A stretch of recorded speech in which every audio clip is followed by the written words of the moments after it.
Eh ben salut tout le monde, aujourd'hui gros coup de cœur, bon, un coup de gueule pour commencer, vous allez pouvoir vous en douter, Michel n'est pas avec nous aujourd'hui. Mais je désespère pas de le faire revenir.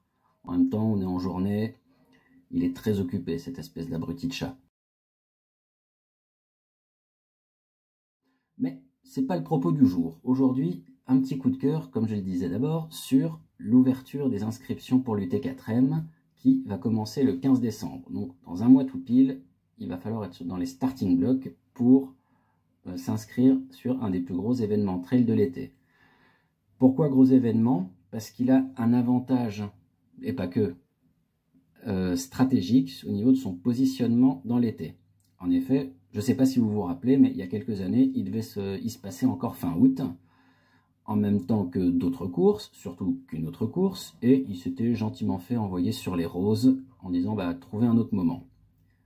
Ils avaient essayé début juillet, là le Monténard leur avait dit « Vous êtes gentils les chéris, mais vous dégagez, ça c'est à nous ». Et donc je pense que c'était en 2018 que ça avait sauté, et en 2019 ils avaient trouvé ce créneau.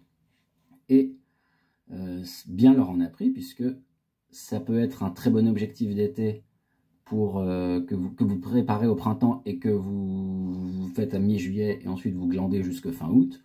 Ou alors c'est un week-end shot idéalement placé avant un objectif de fin d'été, type UTMB, Échappée Belle ou Grand Raid des Pyrénées.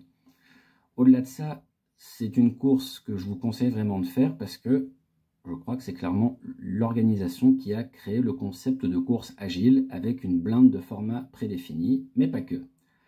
Sur les prédéfinis, on a notamment le 170 ou le 180 extrême, le 100 km master et des 40 bornes et des 20 bornes par massif.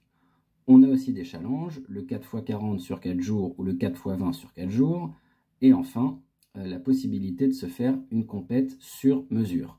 On a jusque 90 combinaisons différentes si on reprend, les termes de l'organisation.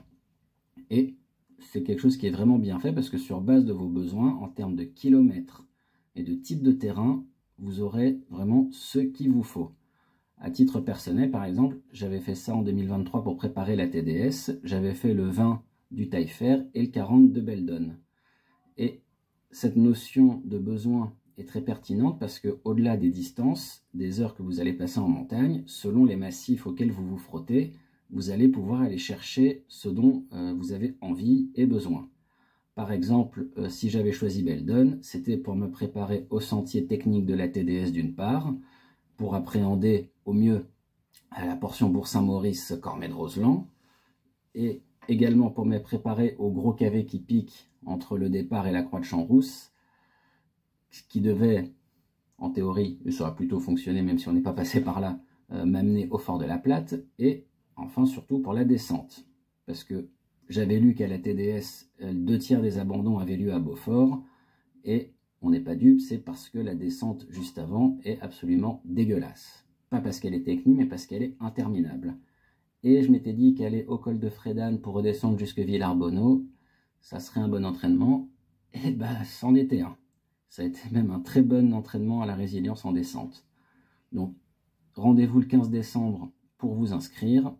Personnellement, si j'arrive à choper un dossard pour l'UTMB, il y a de grandes chances que je tente le 4x40 en dernier week-end choc avant la course. Ciao!